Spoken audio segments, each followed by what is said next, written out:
Bonjour et bienvenue à cette nouvelle interview dans le cadre des interviews du CSPC. Nous avons aujourd'hui le plaisir et l'honneur d'accueillir et d'interroger Son Excellence, l'ambassadrice du Royaume du Maroc, Madame Souria Othmani. Madame Souria Othmani, c'est un plaisir de vous recevoir et je suis Élodie Benoît-Bélanger, bénévole au CSPC et autrement analyste senior en industrie pharmaceutique. C'est un plaisir de vous accueillir. Salam alaikum. Merci beaucoup. Écoutez, moi aussi, je suis vraiment ravie de prendre part à cette entrevue qui est organisée dans le cadre de la conférence des politiques scientifiques du Canada. Ça fait plaisir. Donc, pour commencer avec l'entrée en matière, la première question. En tant que diplomate passionnée, qu'ambassadrice passionnée par la diplomatie culturelle, comment percevez-vous l'importance de la coopération scientifique et technologique dans les relations bilatérales entre le Maroc et le Canada? Alors, d'abord, vous devez savoir que les relations Maroc-Canada, c'est déjà une belle dynamique de coopération. C'est une coopération qui est riche, qui est multidimensionnelle. On fête cette année 62 ans de relations diplomatiques et de coopération. Et c'est une relation qui s'est renforcée au fil des années par des partenariats variés dans plusieurs domaines, l'économie, l'éducation, la culture, les échanges commerciaux et bien entendu la coopération scientifique et technique. Et puis, la coopération scientifique et technique, puisqu'on en parle, c'est évidemment une discipline importante parce que vous savez comme moi que le but, c'est de mobiliser les connaissances scientifiques pour résoudre des problèmes globaux, pour renforcer aussi les liens entre les nations, pour construire un avenir meilleur pour nos populations et pour l'humanité en général. Sur le plan bilatéral, le Maroc et le Canada partagent plusieurs priorités stratégiques dans plusieurs domaines, notamment les changements climatiques, les énergies renouvelables, le développement durable et aussi la gestion de l'eau. C'est une question vraiment importante qui s'impose de plus en plus à cause justement des changements climatiques et donc des phénomènes de sécheresse qu'on enregistre ces dernières années. Entre le Maroc et le Canada, il y a, dans le domaine de la coopération scientifique et technique, il y a des initiatives quand même qui sont importantes, qu'on peut qualifier d'initiatives phares. On a bien entendu beaucoup de partenariats académiques et scientifiques qui ont été conclus entre le Maroc et de nombreuses universités, institutions de recherche, centres, etc., à travers le Canada. Mais je pense que notre coopération, elle est encore plus importante au niveau entre le Maroc et le Québec. Et c'est là où on a pu initier et conclure des partenariats qui sont probants pour l'une et l'autre des parties. Alors, je voudrais peut-être signaler qu'en 2021, donc c'est assez récent, on a signé une convention tripartite entre le ministère marocain de l'enseignement supérieur, de la recherche scientifique et de l'innovation, le Centre national de la recherche scientifique et technique marocain et les fonds de recherche du Québec.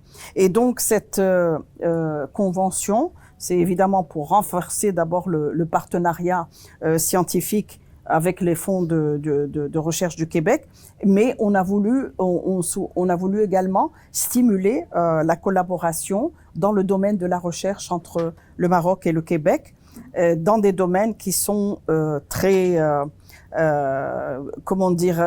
importants pour le développement. Je pense à l'intelligence artificielle, à l'agriculture, les technologies agricoles et alimentaires, l'eau, on en a parlé tout à l'heure, l'environnement, les technologies de l'information, les énergies renouvelables, donc la santé, les technologies spatiales et les sciences humaines et sociales.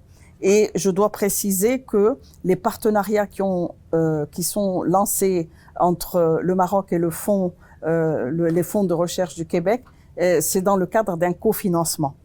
Oui, donc c'est aussi une belle manière de montrer notre implication et notre souci d'aller de l'avant. Il y a eu aussi l'organisation de journées scientifiques entre le Maroc et le Fonds de recherche du Québec. Et on a eu une première édition qui a eu lieu en 2022 à Rabat, qui était absolument une réussite. Et on a souhaité organiser une nouvelle édition qui a eu lieu récemment en 2023 avec deux thématiques clés. Alors, c'est les sciences de la santé et les adaptations au changement climatique et la gestion de l'eau. Voilà, donc on a parlé de la thématique de l'eau tout à l'heure qui est importante. Pour le Maroc, c'est important. On subit une sécheresse depuis plusieurs années et donc c'est important d'avoir des collaborations scientifiques à ce niveau. Et les dernières et nouvelles journées scientifiques qu'on a organisées ont eu lieu en juin 2023 et elles se sont concentrées, encore une fois, sur des domaines de l'eau, de l'énergie, de l'économie circulaire. Et il y a des appels à projets conjoints ont également été lancés récemment. Voilà. Parfait. Donc, nous avons entendu cette réponse bien complexe et donc sur plusieurs fronts, sur plusieurs enjeux. Il y a une grande importance d'avoir la coopération scientifique et technologique entre nos deux nations. Vous avez mentionné à plusieurs reprises de façon différente les questions environnementales et elles occupent en effet une place de plus en plus importante sur la scène internationale, sur la scène diplomatique internationale. Comment percevez-vous l'importance de la diplomatie scientifique, dans la lutte contre les changements climatiques, particulièrement entre nos deux pays? Oui. Alors, oui, vous avez tout à fait raison. La lutte contre les changements climatiques joue un rôle, je pense, pivot. Il est absolument nécessaire d'aligner les forces et pour combattre ensemble et pour dépasser ces défis qui sont complexes et qui sont communs à toute l'humanité. Les changements climatiques, c'est un défi multilatéral, global, transfrontalier. Il s'arrête pas à des frontières, on le sait. Alors, c'est bien qu'on en parle parce que en ce moment, vous le savez, se tient, ou vient de finir, je pense, la COP 29 et le Maroc est connu pour être un leader africain en matière de transition énergétique. Nous avons une des plus grandes centrales solaires au monde, la centrale Noor, qui est dans le sud du Maroc. Et l'ambition du Maroc, c'est d'arriver ou d'atteindre un objectif de transition énergétique qu'on a fixé à 52% de notre mix énergétique. C'est-à-dire que actuellement on est à 42% d'utilisation des énergies renouvelables dans notre énergie, et l'objectif c'est d'arriver à utiliser en 2030, qui n'est pas si loin, d'arriver à 52% d'utilisation d'énergie renouvelable dans notre mix énergétique. Donc, on sait que le Canada dispose également de technologies, d'une expertise dans les technologies qui sont en matière de recherche climatique, et on pense que la diplomatie scientifique, justement, pourrait intervenir à ce niveau pour encourager des partenariats dans ce domaine de la recherche, du développement de solutions innovantes pour les énergies renouvelables. Et je pense à l'hydrogène vert. Le Maroc a beaucoup d'ambition en la matière et c'est sûr que ça va servir à répondre à des besoins régionaux et internationaux en matière d'énergie durable. La gestion de l'eau, je vous en ai parlé tout à l'heure, c'est vraiment un autre domaine crucial de collaboration. Le Maroc est confronté à une sécheresse sans précédent sur les 6 dernières années. On a adopté des réformes importantes pour améliorer l'efficacité de la gestion de cette ressource vitale. Le Canada, on le sait, est tellement riche en ressources hydriques et il est doté de technologies avancées en la matière. Et je pense que ce serait bien qu'on puisse partager notre expertise et développer des solutions qui sont adaptées au contexte marocain. Il y a des initiatives bilatérales qui ont été mises en place comme des programmes de recherche conjoints ou des formations, et tout ça, ça va aller dans le sens du renforcement de la coopération. Et je pense qu'il y a aussi l'échange de données et la modélisation climatique qui sont des aspects importants de la diplomatie scientifique en matière de lutte contre les changements climatiques. Et le Maroc et le Canada devraient pouvoir partager leurs connaissances pour contribuer justement à des connaissances dans le domaine climatique beaucoup plus précises et qui favoriseraient alors une meilleure gestion des risques. Il faut aussi, je pense, dans le domaine des changements climatiques, adopter une approche inclusive en incluant les femmes et les jeunes dans les programmes de recherche scientifique dédiés au changement climatique. Dans un contexte où la transformation numérique est clé dans le développement des sociétés, comment percevez-vous la diplomatie scientifique par rapport à l'innovation numérique et la connectivité entre les sociétés, particulièrement entre nos deux nations? Oui. Alors, c'est aussi je pense, une question très importante. Tout le monde sait que la transformation numérique de nos sociétés est en marche. C'est un levier clé pour le développement économique et social. Il y a une dynamique mondiale de la digitalisation. Le Maroc a adopté une stratégie numérique ambitieuse pour accompagner sa transformation économique et sociale. Et alors, nous avons des initiatives qui sont phares, comme celle de la Gouvernement Digital 2025, donc l'année prochaine, Maroc Digital 2030, et avec ces initiatives et ces stratégies mises en place par le Maroc, on souhaite renforcer notre infrastructure technologique, démocratiser aussi l'accès au numérique et améliorer la compétitivité de nos entreprises. Toutes ces stratégies mettent l'accent sur le développement des compétences numériques, la promotion des startups innovantes et l'amélioration de l'interaction entre l'administration publique et les citoyens. Je pense que le Maroc et le Canada, c'est aussi un domaine privilégié pour collaborer, pour accélérer cette innovation numérique, pour renforcer la connectivité et pour mobiliser les talents et aussi les savoir-faire. Ça tombe bien parce que le Maroc, l'année prochaine, est l'invité d'honneur de Montréal Connect. Montréal Connect, c'est un événement majeur qui rassemble les leaders mondiaux de l'innovation, de la technologie et de l'économie numérique. La France était l'invité d'honneur du Montréal Connect en 2024. Ça va être le tour du Maroc l'année prochaine. Puis ça montre aussi, je pense, ça souligne et ça illustre le rôle du Maroc en tant que hub technologique et économique en Afrique, et aussi sa capacité à attirer des investissements et à nouer des partenariats stratégiques. Alors, dans le domaine de la recherche et du développement, je pense qu'on peut également, le Maroc et le Canada peuvent travailler ensemble sur des technologies émergentes telles que l'intelligence artificielle et puis la cybersécurité.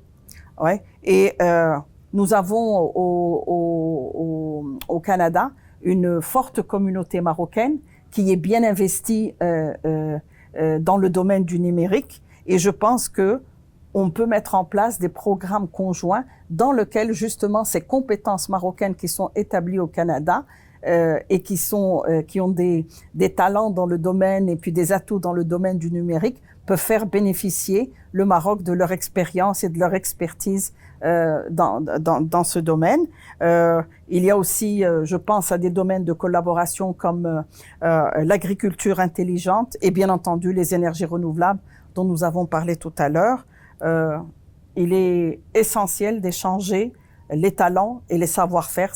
c'est absolument indispensable dans toute diplomatie scientifique. Et puis, il faudrait pouvoir mettre en place des programmes d'échange, de mobilité entre chercheurs, entre étudiants, entre doctorants pour pousser le plus loin possible cette collaboration. Donc, compte tenu de votre parcours diplomatique, quels conseils donneriez-vous pour renforcer l'impact de la recherche scientifique et des connaissances partagées dans l'autonomisation des sociétés, en particulier dans les secteurs de la santé et de l'éducation? Oui. Alors, on le sait que la recherche scientifique, c'est vraiment un moteur d'autonomisation des sociétés, et les secteurs vitaux, essentiels, l'éducation et la santé, je pense, sont primordiaux pour tout développement digne de ce nom des sociétés. Alors, pour maximiser donc cet impact, il est crucial, encore une fois, de créer, de développer des partenariats académiques et scientifiques solides entre le Maroc et le Canada. Ça inclut des échanges universitaires, ça inclut, on en parlait tout à l'heure, la co-supervision de thèses et le développement de projets de recherche conjoints qui intègrent des problématiques autant régionales que locales. Et notre ministre de l'Enseignement supérieur, de la recherche scientifique et de l'innovation était en visite au Canada l'année dernière. Il s'est entretenu avec son homologue québécoise, et il a soumis justement à son homologue, il a soumis des propositions de coopération dans le domaine de la recherche scientifique commune, la mobilité estudiantine, et aussi particulièrement pour ce qui concerne les doctorants, et aussi la mise en place de programmes de recherche scientifique conjoints. Alors, l'innovation dans les domaines dans les technologies éducatives et médicales, c'est aussi je pense, un levier très important. Et le transfert de connaissances, on y revient toujours, est également fondamental. Il peut prendre la forme de forums, de conférences, de plateformes numériques pour qu'on puisse partager des données et les résultats des recherches, ce qui faciliterait grandement la diffusion de bonnes pratiques. Dans le domaine de l'éducation, comme dans celui de la santé, le Maroc, ce sont des domaines prioritaires aussi pour le Maroc. On a lancé des réformes dans le domaine de la santé, dans le domaine de l'éducation. Dans le domaine de l'éducation, on a mis en place des écoles pionnières, et on souhaite qu'elles soient parmi les meilleures en Afrique et pourquoi pas dans le monde. Et pour la santé, il y a une grande réforme qui a été également entreprise. Elle vise à améliorer l'offre de santé au niveau de tout le royaume, au profit du citoyen, et aussi en agissant sur la gouvernance, sur les ressources humaines, sur les infrastructures, et aussi, bien entendu, sur la recherche médicale et la fabrication de médicaments locaux. Eh bien, merci infiniment. Pour clore cette interview, j'aimerais vérifier avec vous ce que vous pensez du Centre de politique scientifique canadienne en tant que carrefour de connexion pour toutes ces communautés et d'entretenir tous ces liens et tous ces futurs projets. Oui. Alors, oui, d'abord, je voudrais vous féliciter pour le rôle extrêmement important que joue le Centre canadien de politique scientifique dans le paysage des politiques scientifiques au Canada. Et depuis sa création, je pense, en 2009, si mes souvenirs sont bons, il a su, je pense, le Centre a su bâtir et mettre en place une communauté riche, diversifiée, qui réunit des scientifiques, qui réunit des décideurs et aussi des citoyens autour des grands enjeux de science, de technologie et d'innovation. Donc, c'est vraiment, il a un rôle de carrefour de connexion. Il facilite le dialogue entre ces différents acteurs grâce à la mise en place de programmes variés. C'est donc une belle plateforme, je dirais, pour aborder et s'attaquer aux défis émergents et promouvoir également des solutions innovantes. Mais je pense que le centre pourrait également jouer un rôle clé dans le renforcement des échanges et la collaboration internationale. Il devrait en faire, je pense, une priorité. Ça serait important en matière de recherche et d'innovation. Moi, je verrais bien que le centre développe une relation stratégique ou un partenariat stratégique avec le Maroc. Pourquoi pas?